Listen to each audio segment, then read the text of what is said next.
This is the biggest presidential election in the world. We've called it the biggest reality show on earth. It's dramatic, it's complicated, and it's left America more divided than ever before. Let me sum up this election in 5 points, under 10 minutes. Let's answer 5 FAQs. How is a US president elected? Will the next president be elected in court? What were the biggest issues and controversies in this election? How important is the Indian American vote? And what were the most defining moments of this election? We'll take them one by one. We'll start with the latest. Both Joe Biden and Donald Trump have deployed big teams of lawyers. Will this election be decided in a court of law? The answer is highly likely. I can give you 2 reasons why. Reason number 1, Donald Trump himself, he may not accept the result if he loses, that is. He's been asked this question repeatedly in presidential debates and in interviews. Will he accept the result if he loses? Will he ensure a peaceful transfer of power? Donald Trump has never said yes, which means there's every chance he'll say no. He has already been questioning mail-in ballots. He has already said his lawyers will take over once voting ends. It's as if Donald Trump is preparing to move court, and he has every right to, by the way. He can ask for a recount, he can ask for the mail-in results to be declared null and void, and that would be a very big deal because 62.1 million votes have been cast on mail. Reason number 2 on why the results may be decided by courts. More than 400 election-related cases have already been filed in America. Many more are expected, mostly from the swing states or the battleground states, states like Pennsylvania, Michigan, Wisconsin, Florida, and North Carolina. This is the most litigated presidential election in US history.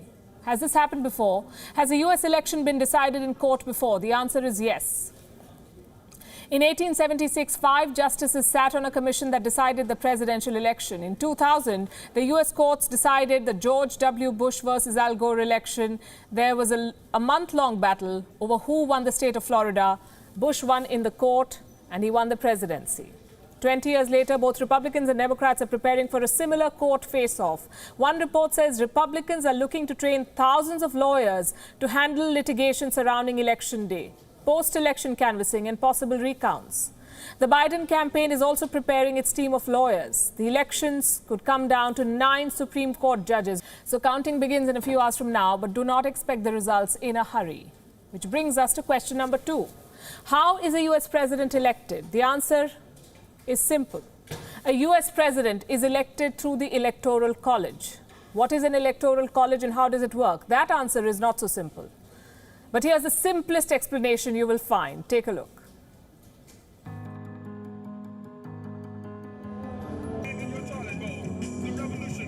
American voters do not elect their president. They vote for electors, or the Electoral College.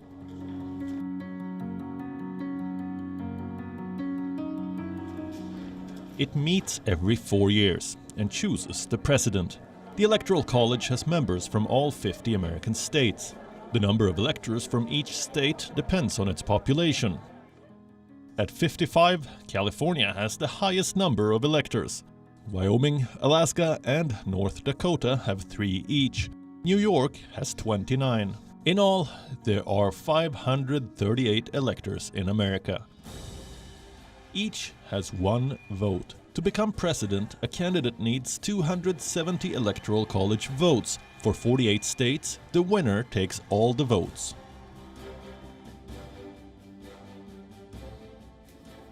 Meaning, the party winning the popular vote gets all the Electoral College votes. The margin of victory does not matter. 2 states are exceptions, Maine and Nebraska. They have a district system for allocating electors. Can an elector vote against the state's presidential pick? Yes. They are called faithless electors. In 2016, 7 Electoral College votes were cast against the state's wish. In 2016, Hillary Clinton had 3 million more votes than Donald Trump. Trump won because he was picked by the Electoral College.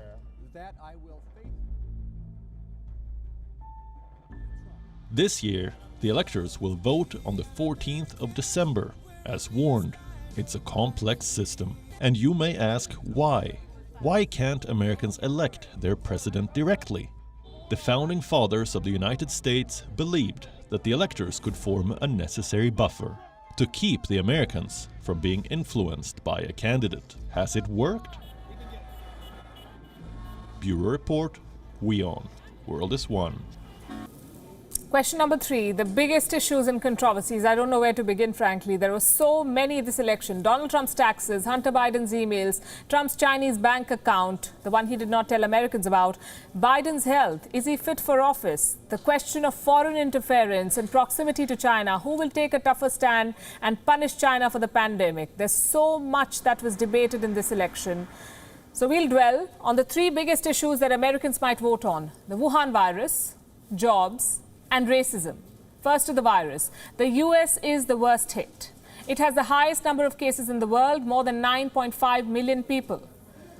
More than 230,000 Americans have died, 230,000. But Donald Trump believes he's done a fabulous job controlling the virus. Critics say he hid information and spread fake news. He called it a little flu. Then he tested positive himself.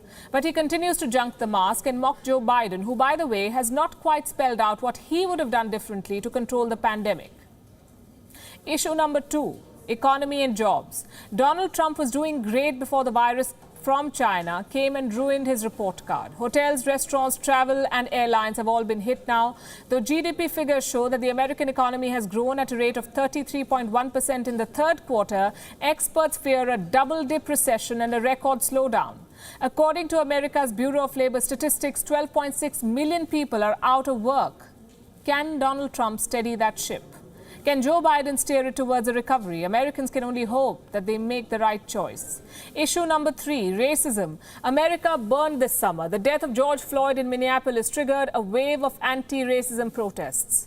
The video of Floyd saying he cannot breathe became a chant. There were protests across the country. Donald Trump called the protesters looters, and he was right. Many of them were indeed looters. He sent the military to counter them, but he failed to address the genuine concerns. He refused to denounce white supremacists. Joe Biden's own record on racism is not so great, so Americans aren't really spoiled for choice on this score. Question number 4.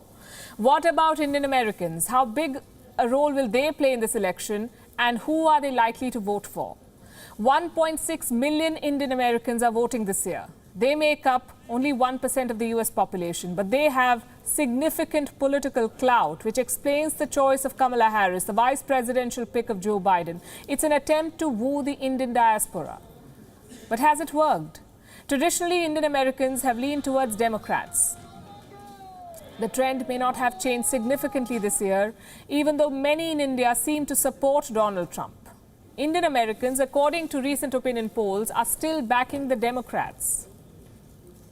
Has Donald Trump not gained at all? Well, he has. In 2016, only 16% Indian Americans said that they will vote for Trump.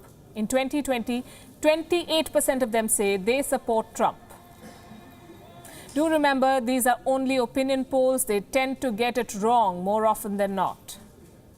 So here's how things stand. Both Democrats and Republicans have gone out of their way to reach out to the Indian diaspora. On the 4th of August, the Trump campaign announced the formation of a group called the Hindu Voices for Trump. 2 days later, the Democratic National Convention organized an interfaith service.